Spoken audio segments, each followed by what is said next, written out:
El éxito empieza con un paso. Bienvenidos a Tu Gran Paso. Tu Gran Paso, el inicio de tu éxito. Bienvenidos a una nueva edición de Tu Gran Paso, el espacio donde hablamos de decisiones importantes, de procesos internos y muchas veces hablamos también de cosas que nos detienen en nuestro proceso. Hoy estamos muy gustosos de recibir a Marcos y Joseph. Marcos, con más de 13 años de experiencia en biomagnetismo, acupuntura emocional y Touch for Health. Su trabajo se centra en la salud emocional, sobre todo cuando existen situaciones relacionadas con el trauma, neurodivergencia o discapacidad.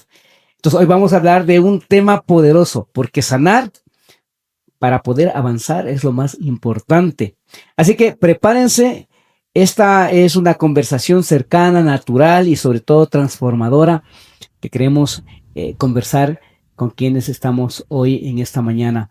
Bueno, queremos dar la bienvenida a Marcos, bienvenido acá a Dominio. Joseph, bienvenido. Buenos días, muchas gracias, Daniel, por la invitación. Igualmente, Daniel, es un gusto estar aquí. Muchas gracias, Marcos.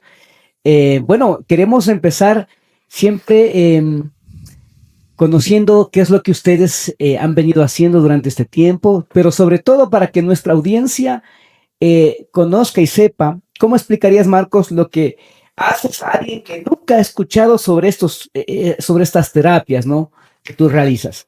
Es un poco complicado porque justamente son terapias que a veces, bueno, el biomagnetismo sí es conocido, aquí sí lo conocen. Las otras dos terapias, que es, tú lo mencionaste como acupuntura emocional, también se lo conoce como tapping, y el otro del Touch for Health, son terapias que casi no existen aquí.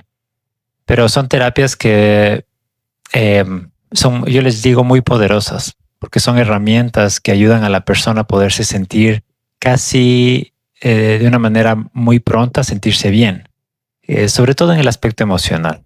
Entonces, cuando esto se procesa de buena manera, la persona se empieza a sentir muy bien. Entonces, es algo que uno lo tiene que experimentar para poder saber qué es lo que está sucediendo. Interesante, Marcos.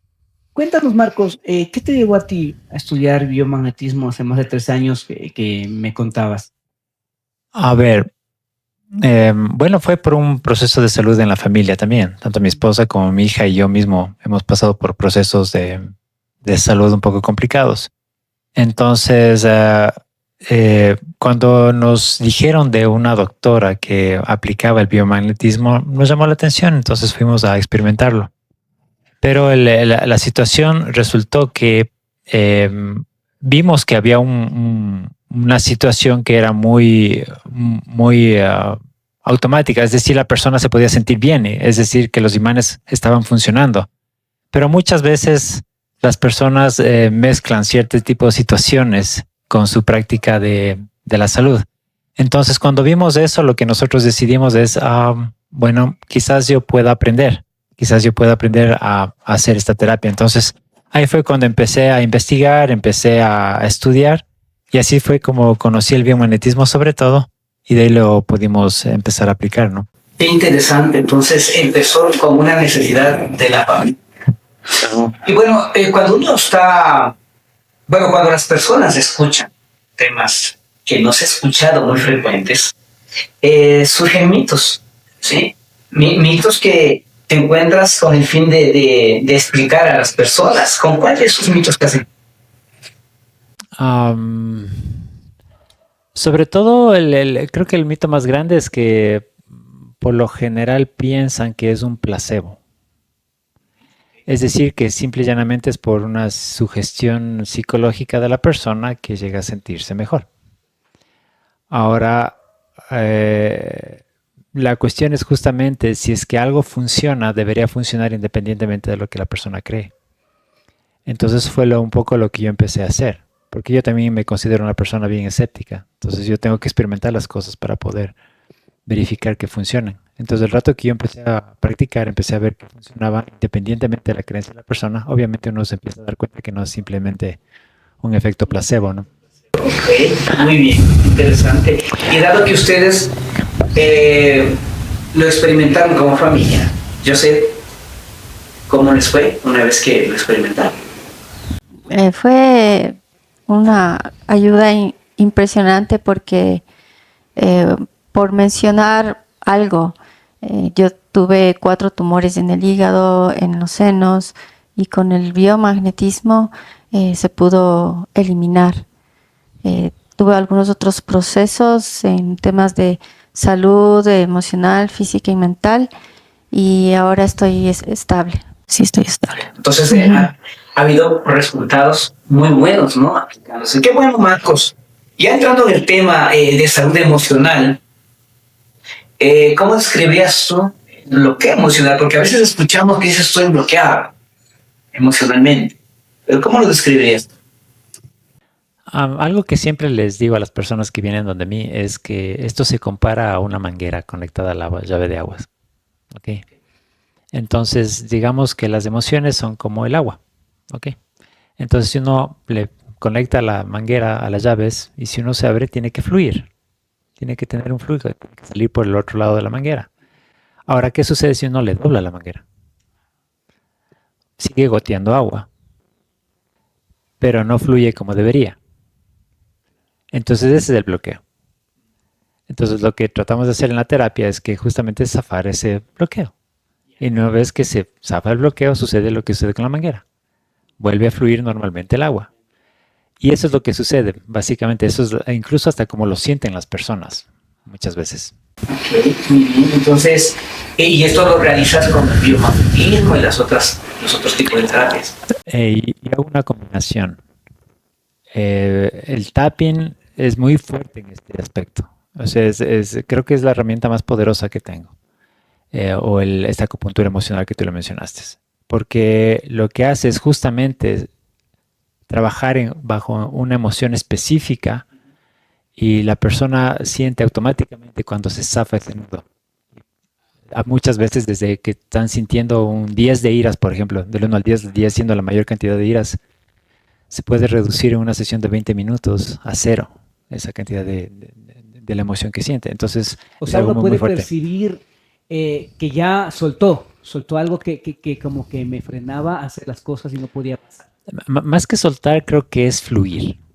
La persona siente que ya fluye, porque todas las emociones tienen esta característica, que tienen que fluir, tienen un camino que recorrer.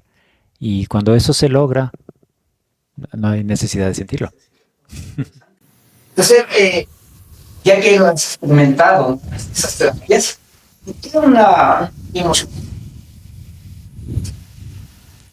Cuando la emoción está bloqueada, generalmente tampoco le miramos. Miramos lo que hay en la superficie o buscamos explicación o justificación porque me tropecé o porque me hablaron y no me dejaron ir en la fila que me tocaba. Son cosas pequeñas que están en la superficie, pero abajo hay bloqueos profundos que generalmente están relacionados con la primera infancia. Y eso hace que en el día a día haya mucha interrupción. Cuando ese bloqueo se lo observa y empieza, como mencionaba Marcos, a moverse por el camino que tiene que ir, entonces estas cosas pequeñas del día a día que están molestando, estorbando, frenando, ya dejan de estorbar y uno puede avanzar. Sí, se siente muy bien. Qué bueno, y no hay nada mejor que sentirse bien.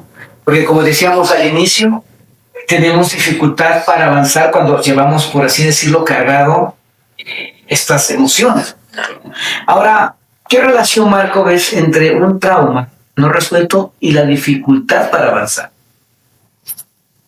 A ver, yo creo que el trauma nunca se resuelve, porque el trauma es algo que sucedió.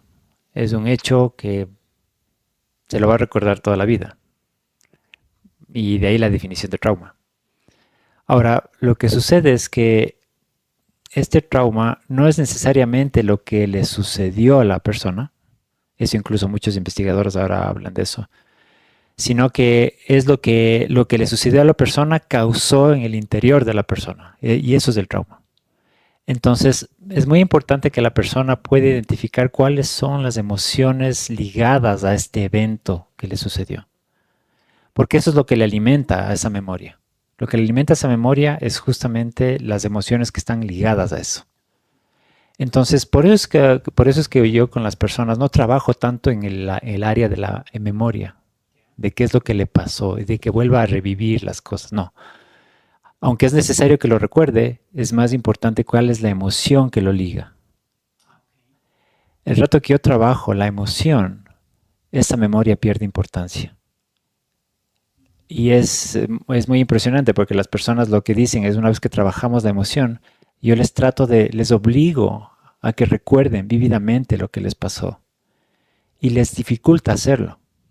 Si les dificulta hacerlo, incluso me dicen, es como si estuviera borroso. Es como, sí está ahí, pero ya no me importa. Entonces, esa es la cuestión con el asunto del trauma, que es lo que hay que trabajarlo, ¿no? Ahora, la segunda parte no me acuerdo de la pregunta. La dificultad para avanzar, porque puede ser que en este proceso no sea tan fácil que esa emoción, por así decirlo, sea recordada. Entonces, si es que alguien no logra eso, ¿cuál es la dificultad? Hay veces que las personas recuerdan qué es lo que les pasó, otras veces no lo recuerdan. Pero existe la emoción. Siempre saben cómo se sienten. Me siento triste, me siento con vergüenza, me siento con culpa, me siento con iras, etcétera, etcétera. Entonces se trabaja directamente contra la emoción. Y muchas veces llegan a recordar, o ya no es necesario que lo recuerden, porque ya no hay nada que les pase. Pero el sentimiento, en cambio, está. No sabes por qué por qué te sientes triste. O no sabes por qué tienes iras. Exactamente. Pero trabajas las iras, trabajas la tristeza y la deja de estorbar. Oh, interesante. No es necesario volver a recordar cada detalle, ni siquiera recordarlo. Lo importante es que la emoción fluya. Que cada emoción tiene su razón de ser.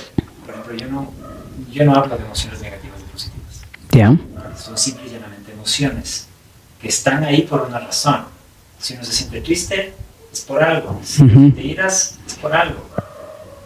Entonces, la cuestión es entender validar que esa emoción está ahí y prestarle la atención debida y, claro, con las herramientas que tenemos, permitir que... Oh, qué interesante, ¿no? Muy bien.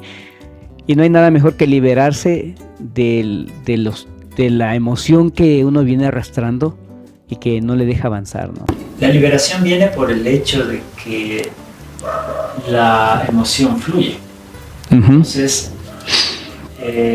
la persona se siente muy aliviada porque obviamente ya cumplió su trabajo, cumplió su función y se va.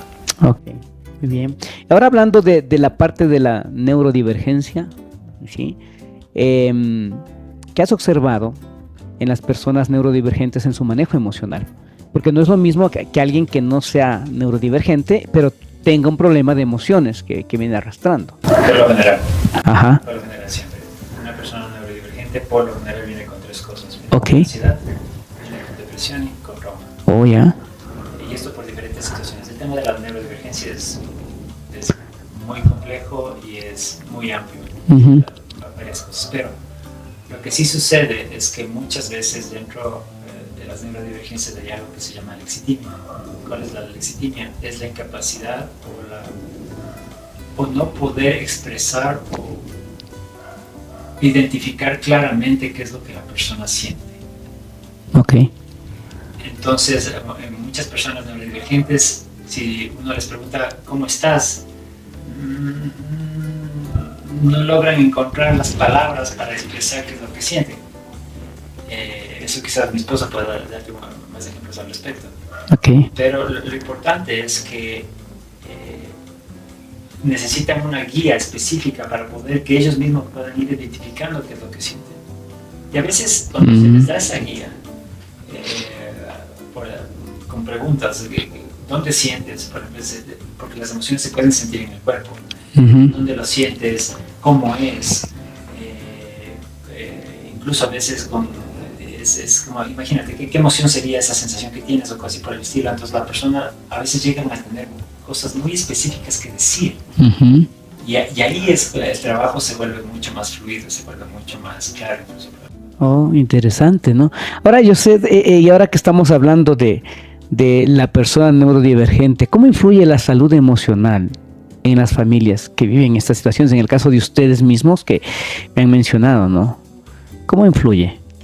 Sí, las neurodivergencias en general son una manera diferente de ser que tiene muchas cosas bonitas. Obviamente tiene retos, dificultades, pero las limitaciones vienen principalmente por el entorno. Es como que uno naciera en un mundo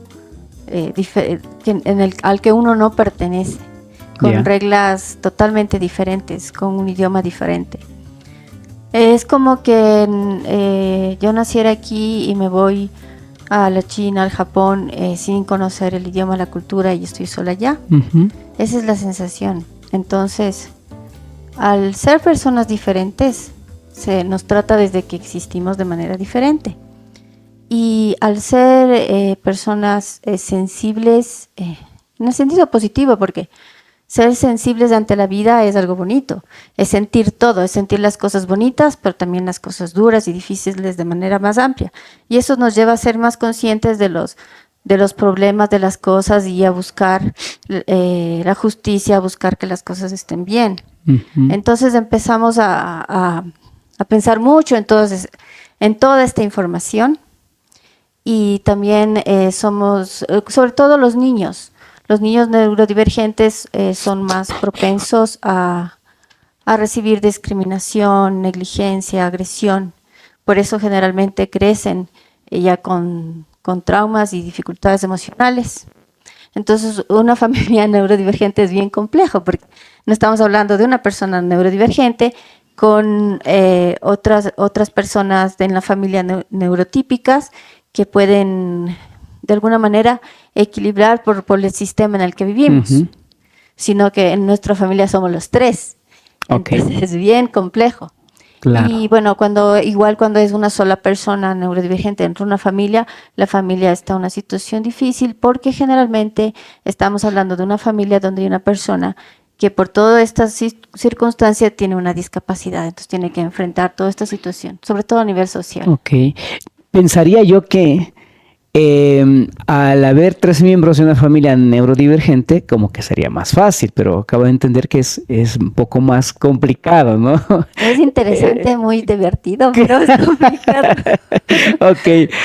Ahora, para que nuestra audiencia entienda un poco, ¿cuál es la diferencia entre alguien neurodivergente y alguien que tiene una vida normal? ¿En qué cambia?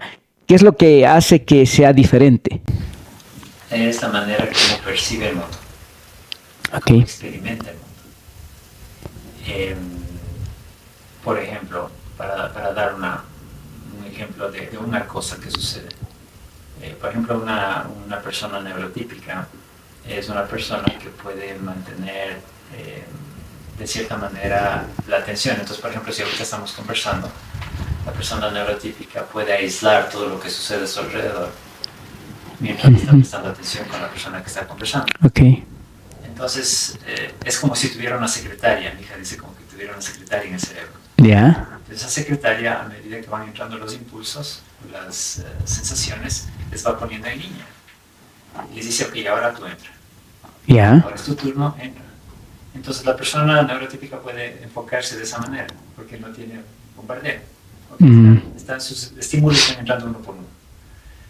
Una persona neurodivergente es como si no tiene secretaria. Entonces, del rato que está en cualquier ambiente, todos los estímulos entran simultáneamente al cerebro. Y obviamente, no solamente está prestando atención a la conversación, sino quizás lo que alguien se movió por acá, que voló el mosco por allá, sonó el perro afuera, el carro pasó, el gas pasó. O quizás algún olor vino y dice, no, ese olor no es una sensación en la boca, o cosas por el estilo. Entonces, todas las sensaciones le entran simultáneamente a su sistema. Entonces, una persona neurodivergente por lo general es más sensible a poder saturarse con rapidez. Gente que es agresivo. Más o menos, esa es una de las diferencias.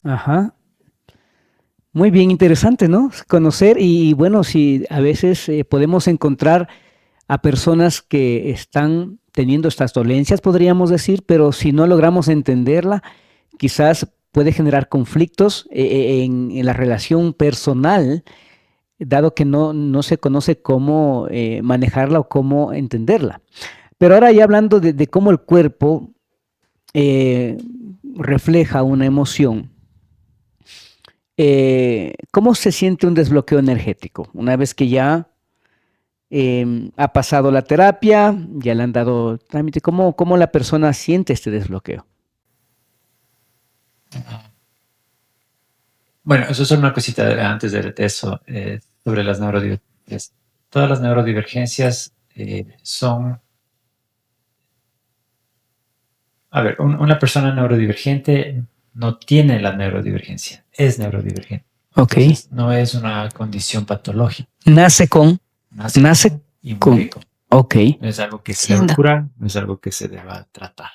Ok. Simplemente es una cuestión de entender de los dos lados, la parte neurotípica y también el neurodivergente, de saber cómo poder manejar y entender lo que le está sucediendo a él, igual de lado y lado.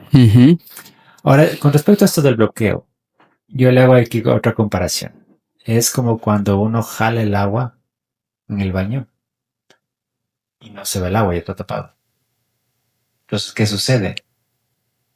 Por más que dé vueltas, no se va. Y uno se siente ahí como angustiado de que no se ve el agua. Se empieza a llenar. Claro. Escucha, ¿no es cierto? Ok.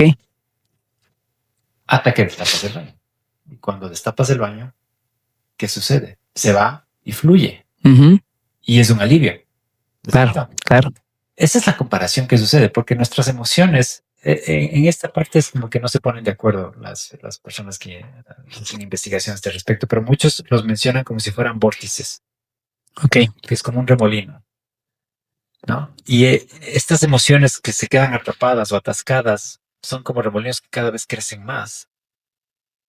Entonces, al aplicar las herramientas como el tapping, el touch for health, lo que hacemos es justamente destapar y ese vórtice se va, pierde su energía y obviamente se va. Entonces, la gente realmente llega a tener un alivio, como te digo, casi inmediato. Oh, interesante. Ahora, ¿las emociones se guardan en zonas específicas del cuerpo, podríamos decir? Como que sea así específico dentro de zonas específicas para todos, no. Cada uno lo puede experimentar de diferentes maneras. A veces dentro de terapia lo que más común he escuchado es, por ejemplo, que por lo general cierto tipo de emociones las sienten en el pecho o en la boca del estómago. A veces un dolor de espalda, a veces acá en la cuestión del hombro, en la misma cabeza. Lo sienten en diferentes partes, pero todo depende de la persona. La persona lo experimenta de manera diferente. ¿Y por qué lo percibe así de manera diferente? Es porque justamente su percepción del mundo también es diferente. Las cosas que les llegan son diferentes. Quizás lo que a mí me llega, quizás a ti no te afecte. Pero a mí sí me afecta. Claro. Entonces, depende de eso que la persona... Ok, interesante, ¿no? Muy bien. Ahora, tanto Josette como Marcos, en el caso de Josette, ¿qué les ha enseñado todo este proceso que ustedes han tenido? Y es una pregunta para quedarse conversando. Sí, o sea, yo estoy muy, muy agradecida por haber recibido este tipo de terapias que mi esposo ya ha aprendido y también poder transmitir a otros, porque sí estamos en un mundo donde cada vez están más afectadas las emociones de todos y también vienen consecuencias físicas. Y cuando uno conversa con alguien, uno ya tiene más herramientas a través de la experiencia de uno, la neurodivergencia, por las cosas que hemos aprendido, por las personas que hemos conocido. A través de eso podemos también dar una palabra a otra persona y que sepa que hay cosas que se puede hacer por uno mismo, por estar mejor. Claro, ok. ¿En el caso tuyo, Marcos? Sí, es algo muy interesante porque al ver que las personas salen aliviadas, eso es algo que da una alegría muy especial. Porque muchas veces cuando vienen donde mí es porque ya han ido a un montón de sitios. Ok. No tengo nada que perder. Ok. Que no te haga nada, ok, claro.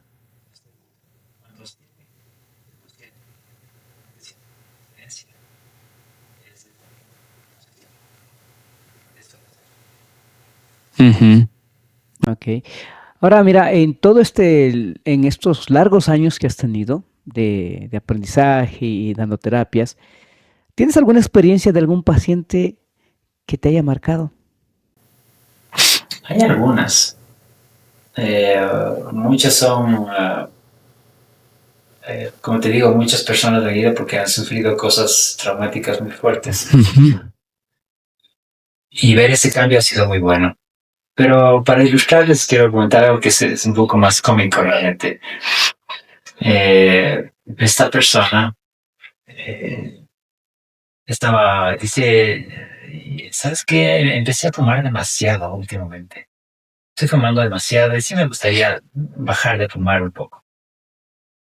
Y digo, bueno, ¿quieres hacer un trabajo al respecto? Me dicen, ya pues vamos a hacer eso.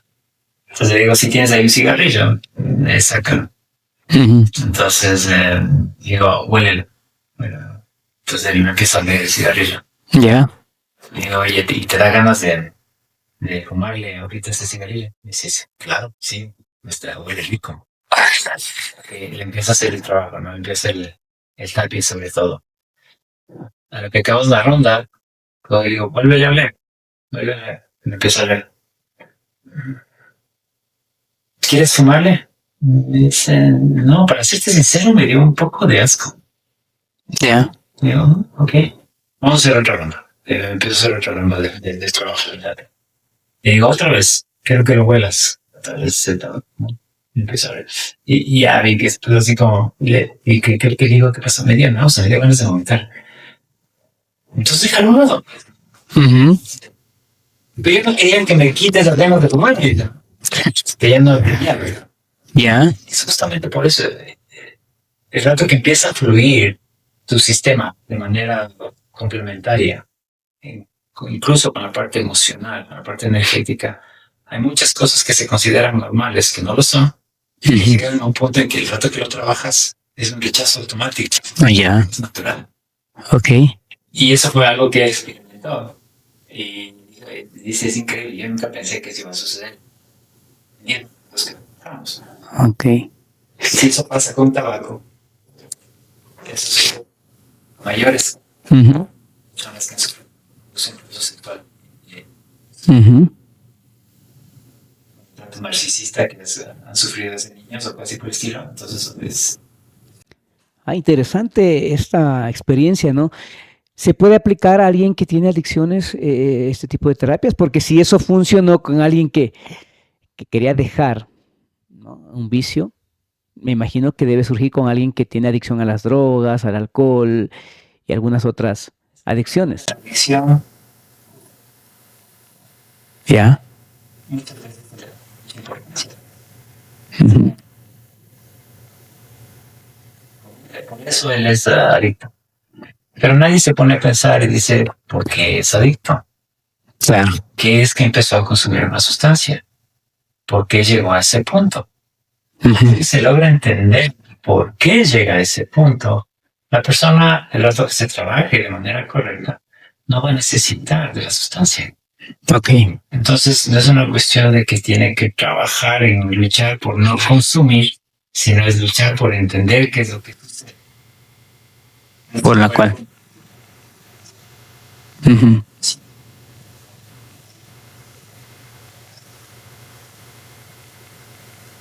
A estar mejor. Ok, muy bien, interesante el tema que estamos hoy tratando y justamente ahora quiero preguntarles a ustedes qué hacen ustedes para cuidar su salud emocional, para que no se vea afectado del entorno que tenemos, porque a la final, si es como Marco explicó, que tengo todo al mismo tiempo, mucha información, hay momentos en los que hay que ir frenando algo. Entonces, ¿cómo lo haces, Joseph? A ver, yo he estado enfocada primero, o sea, cuando comenzó Marcos a aprender en mi salud física. Y he sido descuidada realmente con mi salud emocional. Y he estado también enfocada en apoyar a mi hija con sus situaciones que tiene. He tratado de conseguir una rutina en cuanto a cosas elementales como la actividad física que me gusta mucho, me gusta comer saludable, o sea, con equilibrio, ¿no? Comer de todo. Claro. Pero va mucho más allá el cuidado de la salud emocional y que de alguna manera no lo he logrado hasta que recién, a pesar de conocer el tapping y haber utilizado ratos yo misma, empecé la terapia es un poco, como dicen en casa de herrero, cuchillo de palo. Comencé recién con la terapia del tapping a manera de terapia con un terapeuta llamado Marcos Grijalva. Ah, ya, ok. Entonces es poco tiempo que comencé y estoy viendo resultados muy buenos. Y pienso seguir de manera constante, que es algo que no lo he hecho, y que estas otras cosas como la actividad física, la comida, el manejo del día a día, de un orden, vayan también cuadrando con la terapia a medida que voy avanzando. Estoy en ese plan recién. Ah, qué bueno. Entonces está surgiendo efecto la terapia, ¿no? Sí. Ok, Marcos. En mi caso, digo, en eso soy un poco privilegiado porque, o sea, yo trato situaciones bien complejas, situaciones bien difíciles, bien duras, bien tristes.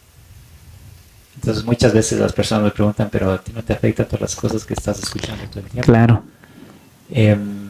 Y por eso te digo que soy privilegiado porque tengo esa capacidad de poder saber que hasta ahí queda. Solo es lo que yo puedo hacer y cuando sé que lo que yo hago les va a ayudar, entonces eso como que de cierta manera me protege en ese Te protege.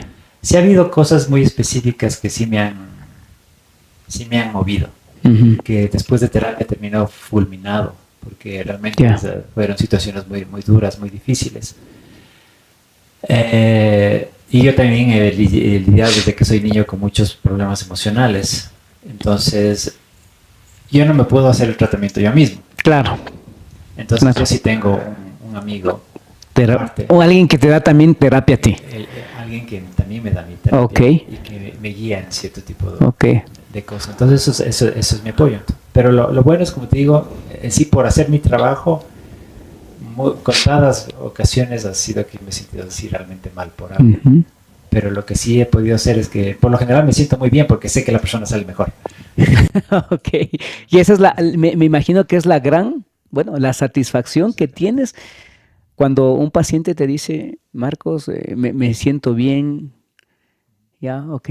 Pero qué bueno que no te quedes y que también tengas que acudir a alguien para descargarte, por decirlo así, todo y cuidar tu salud emocional, ¿no?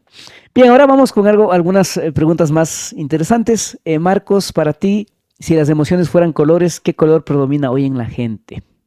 Justo hoy día conversaba con esto con mi esposa y mi hija. Digamos, realmente es una escala de grises. Ok. Porque el mundo en el que vivimos es muy agresivo y es muy oscuro. Entonces cada vez hay personas que pasan por situaciones muy complejas, muy difíciles. Cosas que se han normalizado, que realmente afectan. Hay cosas que a las personas se las minimiza, no se les valida lo que sienten. Entonces sí, realmente es una escala de grises. Ok. José, ¿qué opinas? ¿Estás de acuerdo con Marcos en la misma situación o crees que hay otro color más que predomina en la gente? O sea, como lo explica, estoy de acuerdo, pero yo estaba pensando más en que la vida es como un arco iris donde los verdes y los azules abarcan más espacio. Pero en mi sentir, cuando yo entro a una ciudad y hay tanta agresión a mis sentidos y tanta gente, en mi persona se destacan los rojos, los tomates y puede ser muy abrumador y está relacionado con lo que Marcos dijo de la agresividad que hay, ¿no? Claro. Es que también depende mucho de cada persona cómo lo va viendo, ¿no? Entonces no va a ser siempre igual. No, exacto, ¿no? Sí, exacto. Muy bien, ¿no? Excelente. Es como a mí me encanta el azul eléctrico y por eso siempre he visto azul. Ahora, Marcos, ¿cuál crees que es la emoción más traviesa que todos tenemos? Hay tres emociones que yo les tengo puesta el ojo. Son tres emociones que he visto que causan muchas complicaciones y por diferentes razones. La primera es lo que se llama como el resentimiento. Es a veces muy mal entendido lo que es el resentimiento. Y muchas veces a las personas, he tenido muchas personas que llegan donde mí y me dicen, para mí todo el mundo me dice que soy resentida. Ya. O resentido. Y les empiezo a hacer preguntas, ¿no? Y le digo, ¿y tú esperas hacerle mal a esa persona? Dicen, no. ¿Y si es que necesita tu ayuda? ¿Le ayudarías? Claro, pues necesito ayudarle. Entonces no sientes el resentimiento. Porque el resentimiento necesita ese componente, de tener ese poquito de maldad, sí, con el término de que nada, sí, eso me hizo. Y ahorita le voy a recordar toda su vida lo que me hizo para que sufra lo que me hizo sufrir. Entonces hay un componente de esa malicia, así que el término. Pero muchas veces lo que sucede es que la persona no siente resentimiento, simplemente siente dolor. Y eso hace que se exprese como tal, el dolor. Y la persona siente dolor por la cosa que recibió, por lo que le hicieron o por lo que sea, siente un dolor profundo. Y eso le causa malestar físico y todo lo demás. Entonces es dolor. Y cuando la gente logra entender esa diferencia entre resentimiento y qué es dolor, y que ese dolor es válido porque lo que ella percibió fue una injusticia, independientemente de que sea así o no, pero ella lo percibió como injusticia, ella lo va a poder trabajar de otra manera y va a poder salir de eso. Pero no es resentimiento, es dolor. O sea, entiendo que cuando ya logra calmar su dolor o perdonar, el beneficio es para la misma persona, y aunque la otra... Y a veces el caso del perdón también es otra discusión bien larga. Ya. Pero la cuestión es que ella misma pueda lograr que su dolor fluya. El rato que su dolor fluye, ella se va a sentir mejor. Pero ya no con el peso de que diga o de que se sienta que ella es una persona resentida. Ok. Ese es el un sentimiento. Los otros dos sentimientos es, el uno es la culpa y el otro es la apatía. ¿Por qué la culpa? Porque la culpa tiene una función. La culpa uno debe sentir culpa cuando uno ha hecho algo malo en contra de los valores morales que uno tiene. Y ahí es cuando sale la culpa. Pero la culpa tiene una función. La función de la culpa es que si es que yo hice algo mal, eso me va a caer comer, entonces tengo que hacer algo para no volverlo a repetir. Claro. ¿Correcto? Entonces, cuando ya cumple su función la culpa, no tiene por qué seguirse sintiendo culpable la persona. Porque ya cumplió su función. Ahí puede entrar el arrepentimiento de tratar de arreglar las cosas, etcétera, etcétera. Pero ya cumplió su función. El otro que cumple su función está bien. Pero hay mucha culpa que la persona es impuesta y ni siquiera sabe por qué. Ya. Entonces es un peso tan grande que cargan que no les permite avanzar. Ok. ¿Podríamos decir que es un complejo de la persona? No necesariamente complejo. Porque lo que siente la persona es que no sirve para nada. Porque ha hecho tan mal las cosas y a veces ni siquiera sabe qué es lo que hizo mal. Ok. A veces por el ambiente, por el grupo de personas con las que convive, con el grupo de personas que vive o que se relaciona. Es como, pero yo no hago así, a mí no me pasa esto y yo me siento así cuando no debería sentirme así. Entonces es algo que se vuelve una piedra sumamente grande. Muy bien. La apatía, descubre Sí. algo con la apatía porque es algo importante. El asunto de la apatía es una de las emociones más, destructivas que puede haber, porque realmente le dejan a la persona sin ninguna energía de poder hacer absolutamente nada y sin querer hacer nada, sin querer moverse, sin querer hacer nada. Y eso es por lo general lo que lleva realmente a un proceso puedes llevarle a un proceso de autodestrucción. Entonces, esas para mí son las tres emociones más perjudiciales. Interesante, ¿no? Muy bien. Ahora seguimos un poco. ¿Qué consejo le darían ustedes a alguien que quiere avanzar pero no sabe por dónde empezar? Yo sé. Cuando yo me pongo a pensar, me pongo en esa situación de, ¿y ahora por dónde voy? Bueno, en mi día a día Para mí es importante Dios, ¿no? Entonces hablo con Dios y busco orientación, pero las personas dicen, ¿y orientación dónde? Porque hay Claro. tanta, como cuando se llenan de diferentes platos una Ujú. mesa y tal vez no todos estén en buena condición. Exacto. Eh, Me gusta bastante a mí observar la vida misma, cómo funciona la naturaleza, cómo funciona el ser humano, la gente. Me gusta mucho investigar y recordar, tratar de guardar memoria de mis experiencias y de las experiencias de otros. Ujú. Y nuevamente buscando la sabiduría de Dios y buscando también a mi familia inmediata. O sea, para mí sí es importante tomar en cuenta primero mi esposo y también ahora mi hija que es adulta también tomarla en cuenta y orientar mi vida, ¿no? Claro que el caso de cada persona es diferente, pero eso es pensando en mí. Ok, muchas gracias. Marcos, ¿qué consejo les darías a alguien que quiere avanzar pero no sabe por dónde empezar? Primero es el poder observarse a sí misma y poder ser honesto y veraz con lo que uno siente.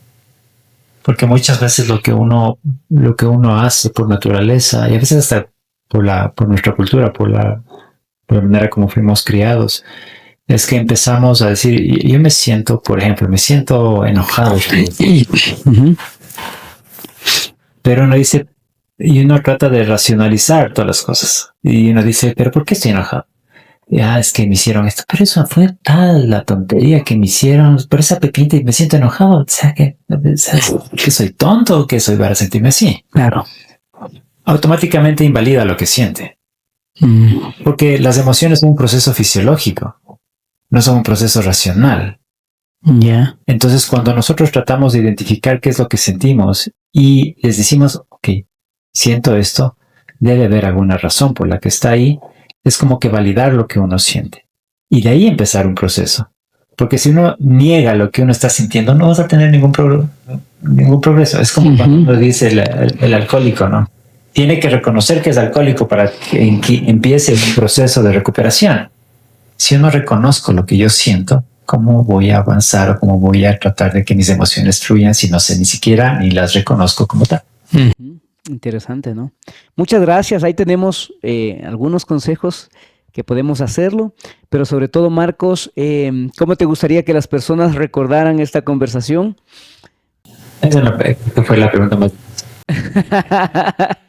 Okay. Que lo vean como algo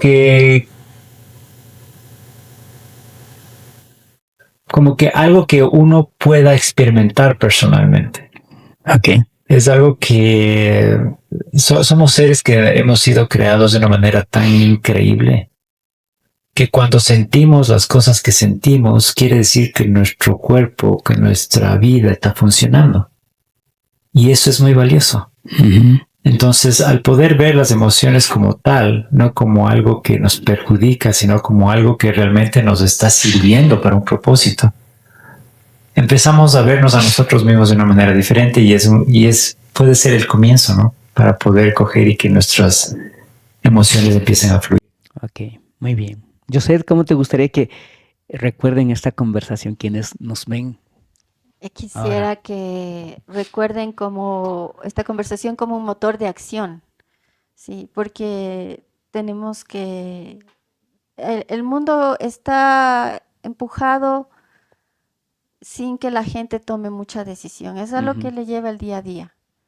Pero esta conversación me gustaría que les haga detenerse para que piensen en qué decisión van a tomar por sí mismo, a favor de sí mismo, de su salud y de su familia, su entorno inmediato. Ok, muy bien. Y queremos quedarnos con eso porque hay que recordar que si solamente estamos pensando que tenemos algo que nos detiene y no damos un paso por mejorar, quizás vamos a sentir ese peso toda la vida, ¿no?